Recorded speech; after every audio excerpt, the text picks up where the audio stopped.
right, here we are, right back on the Lowdown on the YouTube channel, Future Stars of Wrestling. Hey, I'm Jack Lackey, and that's Flunky. Wait, what does that say on the cue card? Rocky, I gotta tell you something. Some weird things are happening around here at FSW. Last week, they got our names wrong on the TV show. You know what? I know I ain't no flunky, and I know who you are. I think I know who the flunky here at FSW is, and I think somebody's gonna be fired. Man, I'll tell you what, you're gonna get fired up when you see what we got for you tonight, Rocky. I know you're gonna take care of business, but we gotta take care of this business right now. We got a great show for you.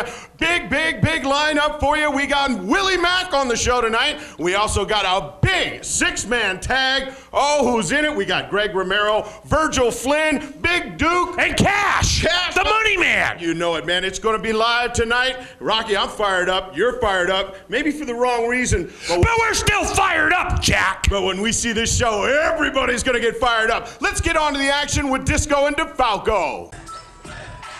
Welcome everybody to another edition of the Lowdown. I am Joe DeFalco. Disco will be here later, and we are ready. A little one-on-one action, and there he is, Chocolate Thunder Willie Mack, returning to Samstown Live as he is going one-on-one with a man known as the Wiseguy, a man we saw a couple of years back here in FSW, and he is making a return and looking for this to be a permanent spot for him. And the perfect way to do it is to get himself a victory against Willie Mack, who we have seen here in FSW climb the ladder, take FSW champ Tyshawn Prince to the limit the last time we seen him here. And as we know, Willie, there shouldn't be any display of lethargicness or anything from losing a shot at the heavyweight title. Willie is a guy that is always happy 24/7, very excited to be in the ring, and you can never expect him to slip up in any way. So the Wiseguy is going to have to bring his A game tonight. And look at this, he was trying to flip Willie Mack over, and Willie Mack held on. And a shoulder block takedown, and the Wiseguy having to rethink his strategy in this match. Willie kind of frowning. And one thing about Willie Mack, he may be a little bit bigger in size, but he is one of the most athletic wrestlers you will see here in FSW. He can do things a big man shouldn't be able to do.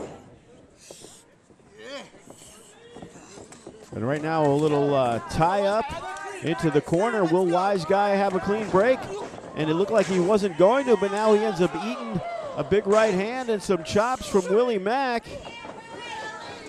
who was trying to get a nice clean break, but the Wiseguy would have none of it. Oh, and down goes the Wiseguy with a big shoulder block by Willie Mack.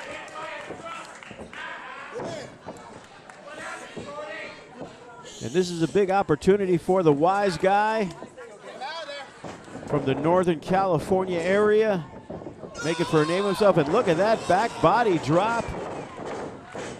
And the height on that, going for the cover, one. Only a 1 count. Willie Mack just trying to make Wiseguy pay attention that he could be beat at any time. Whipping to the corner turnbuckle. And Willie a little slow on the get-go. And there is the Wiseguy using the top rope as a weapon and raking the throat of Willie Mack, and now the Wiseguy may be getting that opportunity that he needs. One, and once again, only a 1 count, not much punishment, but a few kicks on to Willie Mack, who is now in the corner, and now the boots, as Wiseguy is using the boots to the throat of Willie Mack and taking advantage of the 5 count. And a headbutt, which jars Willie Mack into the other corner. And right now, the Wiseguy mounting an offensive. Some elbows to the side of the face. But Willie with the reversal. And look at that, the big knee to the chin as Wiseguy goes to the second rope, and he nails Willie Mack with an elbow drop. Going for the cover. One. And once again, only a 1 count, as Willie Mack is able to kick out pretty easily. And Wiseguy putting in a good showing for himself right now as he is in control of this match.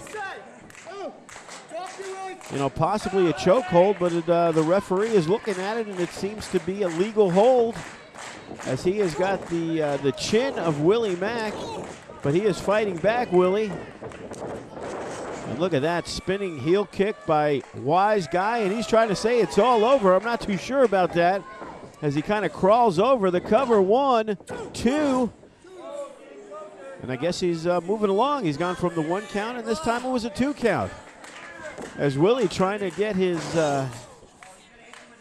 mind straight on this one, as the Wiseguy now using the knee, and again driving it into the throat of Willie Mack. As Wiseguy knows he needs a victory here in FSW if he wants to turn some heads in upper management.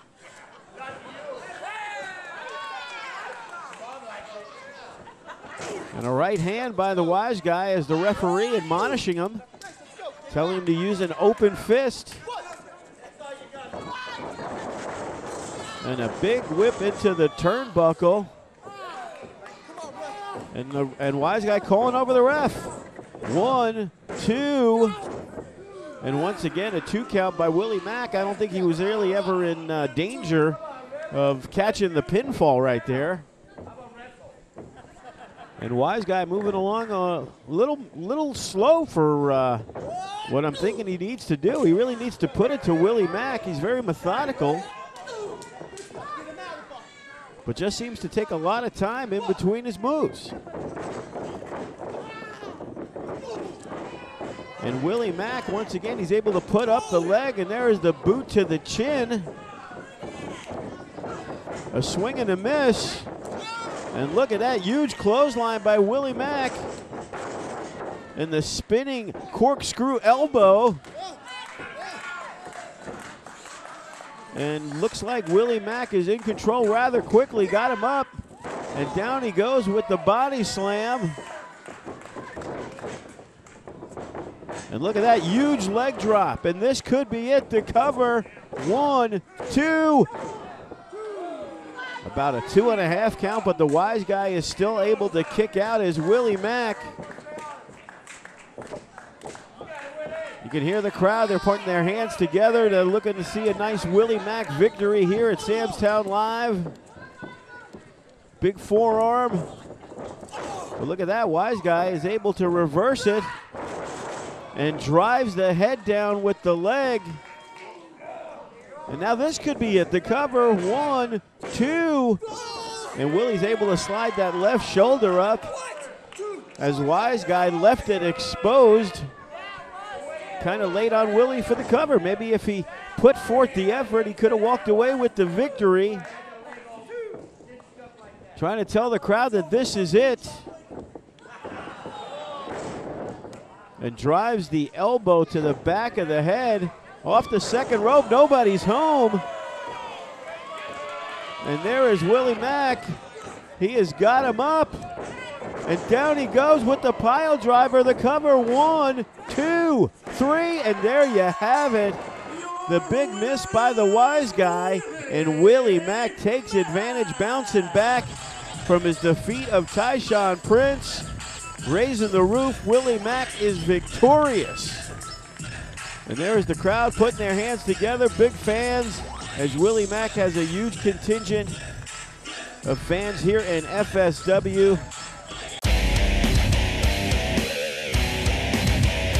Welcome to your FSW update. I'm Paulie Cover. At our 5-year anniversary event, Clutch took on Killer Gorilla in the ring and some damage took place. Take a look at this footage.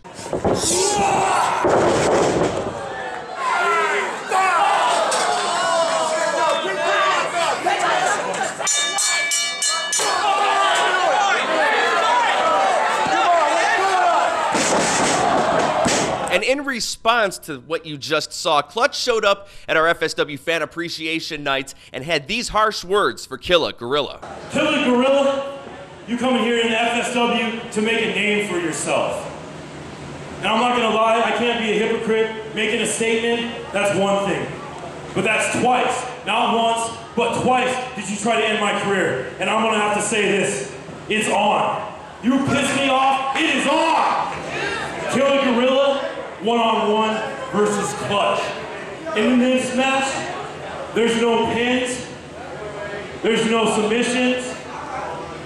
There's no countouts.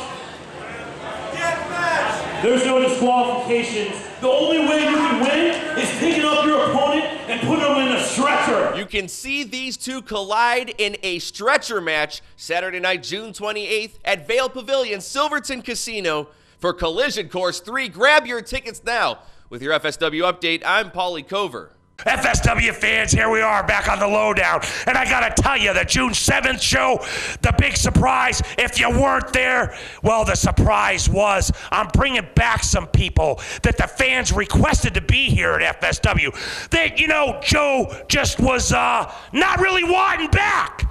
Well, you know what, Joe, I don't care. So, of course, I brought the Hefe back. That's right. Hefe, come on in. Rocky T! Rocky T! And Joe DeFalco! Let me tell you what the Hefe has been up to for the last year. He has spent his last fortune traveling the world, and there he was in the Himalaya mountains in his last breath, dying. Nothing but beard, skin and bone. And here comes the monk with a message from a wise man, the wisest man the Hefe has ever known.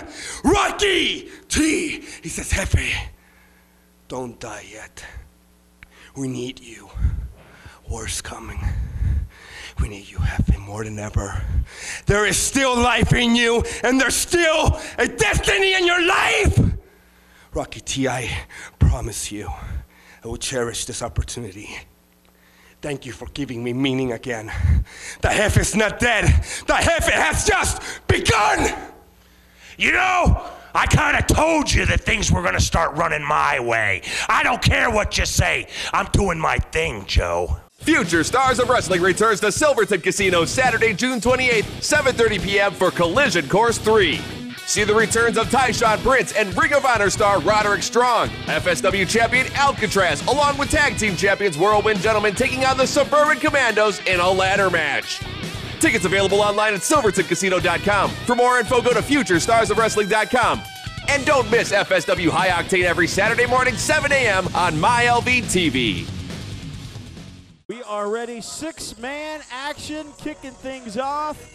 And there is the team of Cutler Wright, Nick Bugatti, and Cash. Boy, wow, boy. You want to talk about a ragtag combination? This is Lowdown, right? It is the Lowdown. Cash's show, pretty much, isn't it?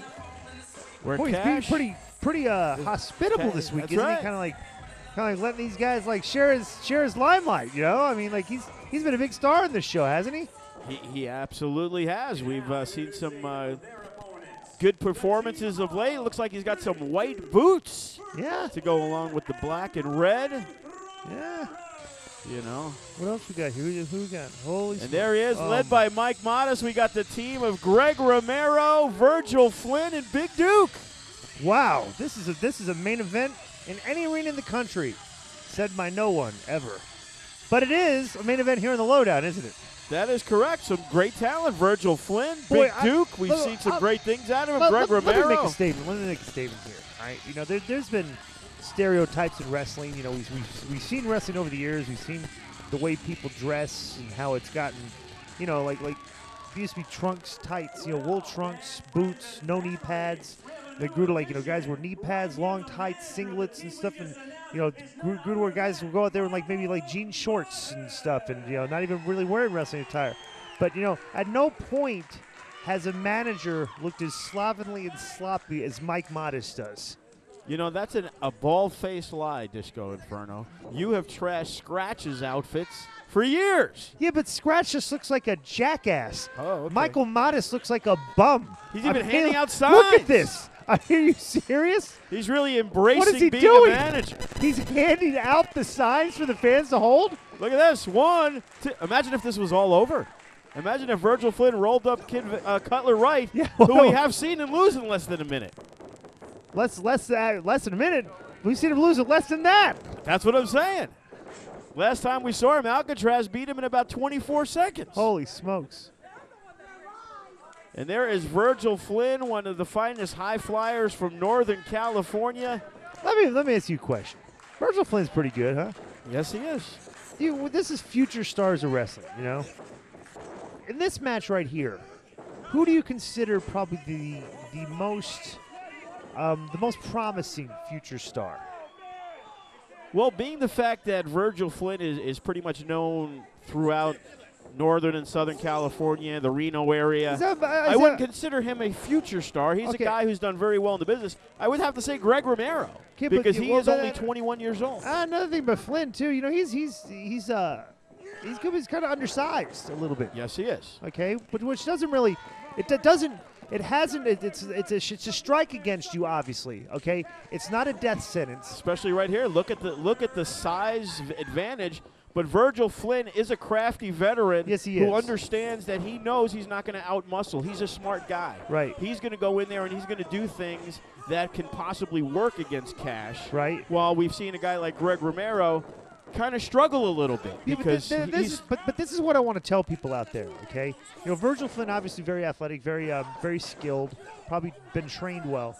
Is that when you're watching this show, okay, and you see a guy Virgil Flynn's size out there performing, okay, you shouldn't mistake that as like, you know, that you can do this also. Do you understand what I'm saying? Because like what's happened in professional wrestling a lot these days is a lot of the fans, wow, he hip tossed him all the way onto his stomach. Did you see that? Yes, he did. I don't think I've ever seen that.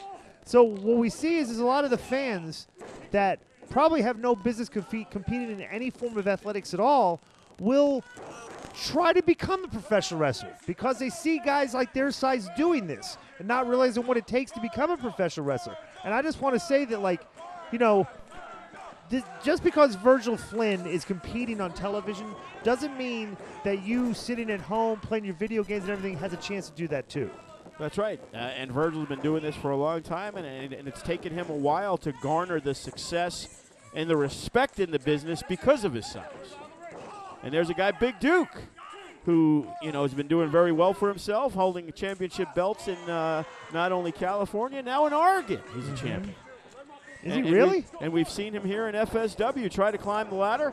Had an outstanding match with the heavyweight champion Tyshawn Prince at one time, and now he's trying to get back, you know, into the mix. I'll say this though. I mean, no disrespect to Big Duke. I mean, you can take it any way you want, but like, I've never met anybody tough from Oregon. Well, I've never met anybody from Oregon. Roddy Piper. Roddy Piper really wasn't that tough. Okay, Roddy Piper was a good interview and, you know, good performer, but like I didn't really consider him a tough guy. What is Greg Romero doing? Roddy here? Piper claims that he. What is Greg? Did you just see what Greg Romero just did? I missed it. Oh, and a knee right to the chin, and look at this. Greg Romero's first maneuver when he got in the ring was to toss the guy out of the ring. I'm not sure. We're talking about okay, Piper. Then I heard he threw your boy Kevin Nash, slapped him around back in the day. And right now, Nick Bugatti, a youngster here in FSW, not faring very well. Let's talk about this situation we have here. Okay. Nice sit-down powerbomb. One. Oh, and he kind of stopped the count himself. That's you know, like Greg Romero, you know, he's kind of a controversial figure for a guy that's really hadn't been in the business for that long. Yes, you know? he has. I mean, here he is. He's come in. He's had some issues with some of the veterans, some of the more respected veterans. And I also have some confirmation for you. Okay, let's hear it. You know, it is correct that he is dating Cash's daughter. That's what I was going to talk about, Joe. And here they are in a match together. I mean. It's very confusing. I mean, Cash is a polarizing figure, okay? Because here he is. Here's a guy that has obviously had like many problems with his kids. I mean, like his kids. Yes, they seem to rebel against him at any given chance. And I could see that, and I could probably blame that on the mother, okay? Because the mother's probably turned the kids against Cash. You have said that in the past, but you know. You can also blame Cash for it, and look at this. Why would you want to blame Cash? He seems like the type of guy that really going for the cannonball. Oh, he was getting a setup for the cannonball. The fans love to see it, and Cash kicks him square in the back, and there's Bugatti with a shot to the back of the head. A lot of kind of interesting things you see these days. You know, sibling rivalries. You know, kids having trouble with their parents, but never have we seen in FSW specifically is having somebody's family life, you know, just played out on our TV. Almost like screen. a reality like show. It's like it's a reality show. Like We should spend more time on that. It's actually quite interesting. I mean, that's it. Well, here's Cash. You know, I mean, Romero's dating his daughter. I mean, I wonder how Cash. Oh, nice spine buster on the. I mean, Virgil I Flynn. wonder if Cash looks at professional wrestling as kind of like, you know, maybe this is what they do. They can be professional with each other out there. I wonder if how Cash and Romero are away from the ring.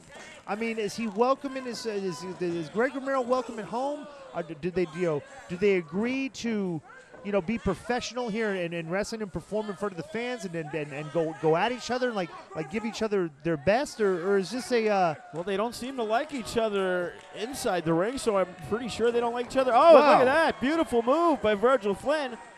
But how do they like each other outside the ring? It's I don't hard. know. I don't believe so. Because especially with Mike Modest. look at Greg Romero's biting at, you know, chomping at the bit to get in the ring to get a piece of Cash right now. Of course he is. And look at Modest.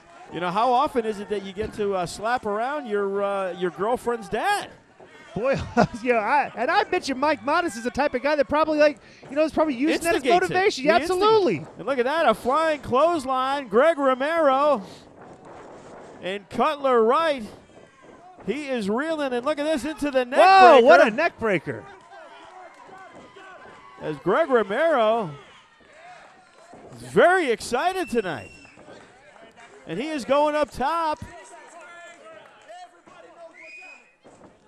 Oh, my God. He Nobody missed. home on the crossbody. And look at this, Cutler Wright. Nice kick to the midsection, into the suplex. And there's Cash. Oh, He has now his here's hands out. Cash. Now let's see what we got here. Here we go. Yeah, you want to date my daughter? You want to date my daughter? Yeah, look at that. And he's obviously barking at Michael Modest. Yeah, because he thinks Michael Modest is the guy that's probably throwing gasoline on this fire in this whole situation. Oh, he just spit at him. Wow. Did you see that, Disco? Oh, and Well, look Modest at that. spits back. What is he doing? Boy, that's kind of Joe. I mean, like, that's ridiculous. That's ridiculous. That is completely unprofessional behavior for a manager ringside. Spitting on the competitor's ring. And now Bugatti he made the tag, though. he's pissed off Cash so much that Cash has left the ring. That's right. And he got the big boot that Nick Bugatti, and there is Virgil Flynn. Here comes Cutler Wright, who misses the big 450. 1, 2, 3, and Wow. there you have it. And Cash let the actions of Michael Modest cost his team a victory. I got to admit, Joe, it worked, for crying out loud. I don't, oh, God, that makes me sick whenever Modest does something good.